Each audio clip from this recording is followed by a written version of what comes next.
Hi everyone, so my name's Janine Newmarch and I'm Head of Talent and Apprenticeships at the Department of Transport. So that's one of the many government departments in the civil service.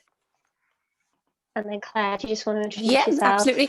Yeah, my name's Claire Gawley and I'm the head of the apprenticeship team at the Department of Transport. So I'll be able to share a bit of information around the apprenticeship routes into the civil service with you. Fab. Thanks, Claire. So we wanted to come along today just to share what it's like to have a career in the civil service and also the Department of Transport. And as my colleague Claire mentioned, also just to flag a couple of the live opportunities that, you might want to think about kind of in the future as part of your kind of career development. Also more than happy to take on board any questions. So feel free, I'm sure there's some sort of chat or email address that you can contact if you want to ask anything specific. And Claire and I will do what we can to kind of take those away and respond to those. So in terms of what the civil service is and what it does, essentially we're responsible for delivering all of the public services that each and every one of us access in a variety of different ways every single day. So we work very, very closely with the government to make sure that we are delivering whatever it is that's on their agenda, and that spans across a whole range of areas. So anything from defence to transport to education, and very critically and very obviously now, also public health.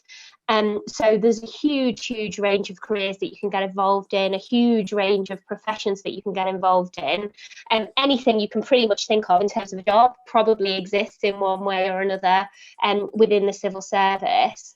And one of the things that's worth knowing about the civil service as an organisation is it is bizarrely transparent about how you kind of move within it and how you progress your career. So I originally joined the civil service as a fast streamer, which is one of the graduate programmes that you can enter on.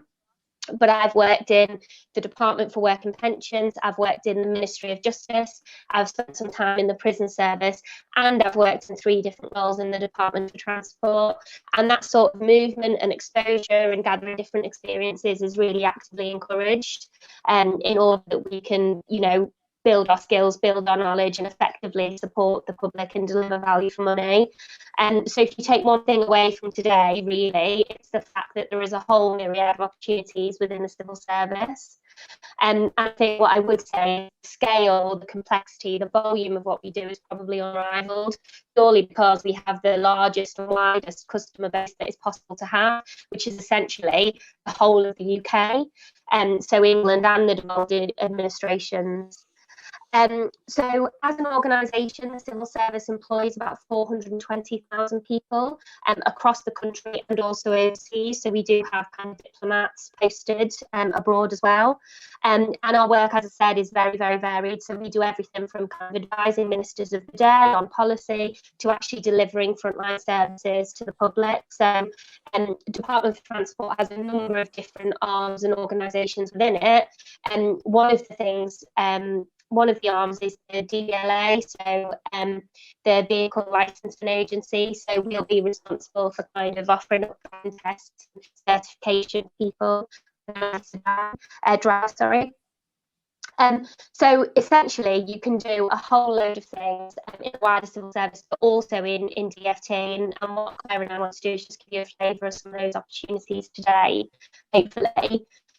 So in terms of the Department for Transport as an organisation, we are made up of, I guess, 5 key areas. So we've got DFTC, which is where Claire and I are from, so we're the central department, and we tend to be quite heavily in the policy making area. So we look after areas like HS2 and HR, IT, corporate finance. We've also got our executive agencies, one of which I mentioned already, DVLA, but we've also got DVSA, VCA and MCA. MCA is probably the one that's least familiar to you, so that's the Maritime and Coast Guard Agency.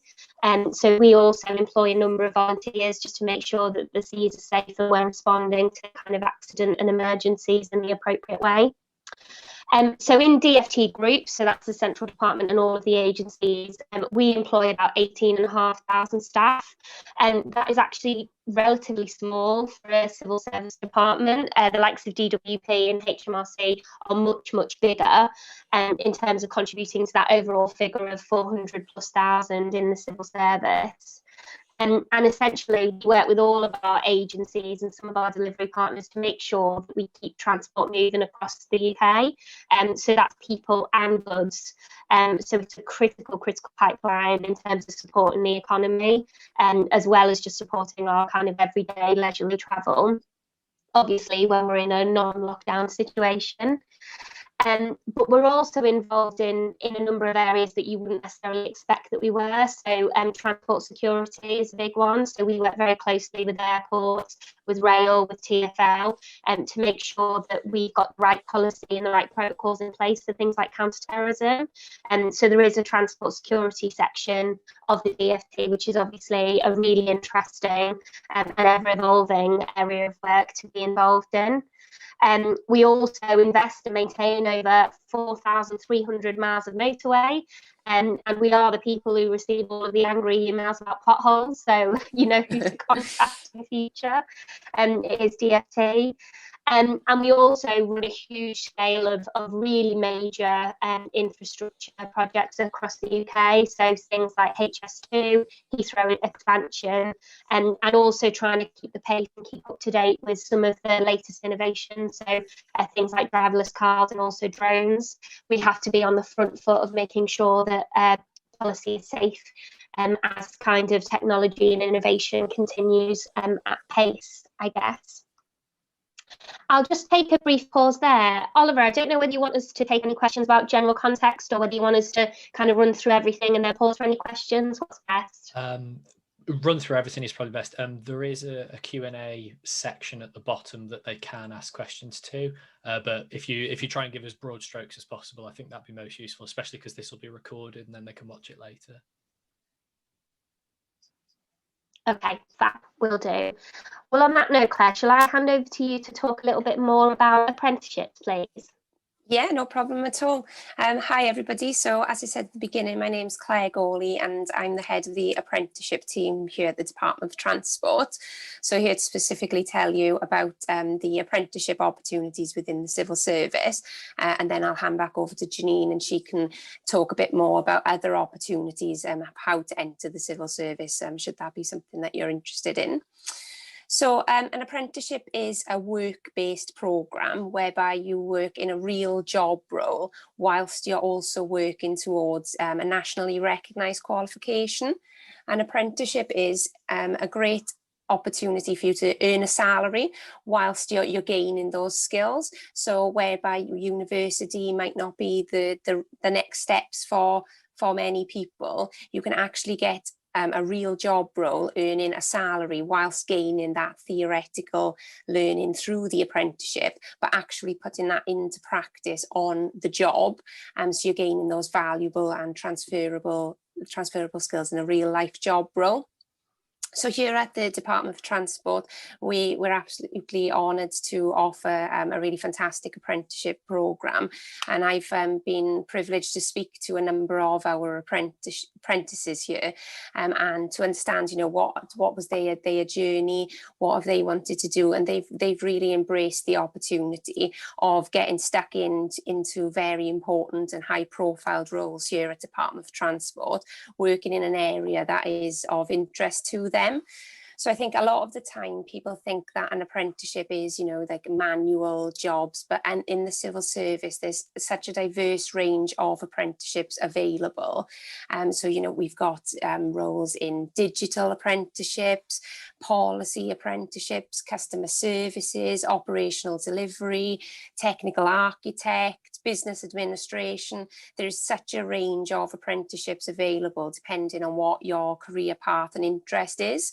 And as I said, you'd be able to gain learn those skills in a real job role whilst getting that theoretical learning and beneath you. And then you'd also have all of that learning funded by the department. So you'd essentially finish the apprenticeship with no tuition fees and a fully funded programme, a nationally recognised qualification and an array of new skills and experience that you've gained on the job. So at the Department for Transport, we recruit in cohorts a lot of the time, and this is a model we've recently moved towards, so that there is that supportive network around you, where you'll be supported by us as a HR apprenticeship team. You'll also get a dedicated talent coach who'll be there to support you throughout the duration of the programme, as well as a cohort of peers who you'd be working towards the same qualification with. So really good opportunity to study and learn with that cohort and that support around you to really allow you to progress and work towards those career goals.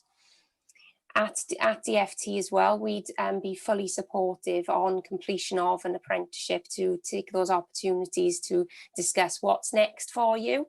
Perhaps if you were to enter the civil service and the Department for Transport into such as a business administration apprenticeship, and then you wanted to go into more of a specific area, perhaps progressing into policy, project delivery, if that's where your interest was, we'd be fully supportive and have those conversations with you on completion of the programme to really allow you to get the most out of the apprenticeship and your time and journey at the Department for Transport.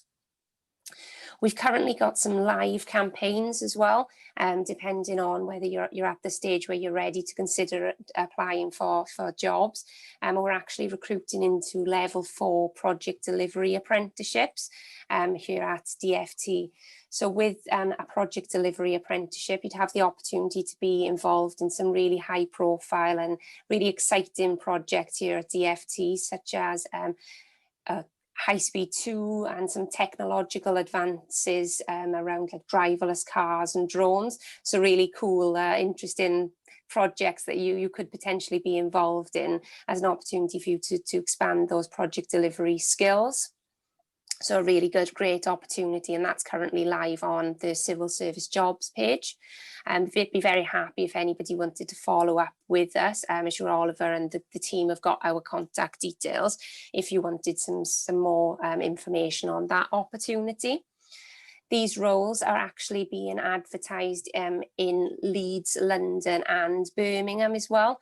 So they're to improve our sort of presence, we've started to advertise within other regional areas, and this opportunity is available in Leeds, London and Birmingham. So really great opportunity if anybody's interested. So those are just a generic overview of apprenticeships and what we've got on offer at Dept at the moment. I'll hand back over to Janine, who will be able to cover the other entry routes into the civil service. Thanks, Claire. So as Claire hopefully made clear there, if you're not kind of going down the traditional university route and would rather go straight into an apprenticeship, there's a whole host of opportunities that we are kind of regularly launching and kicking off.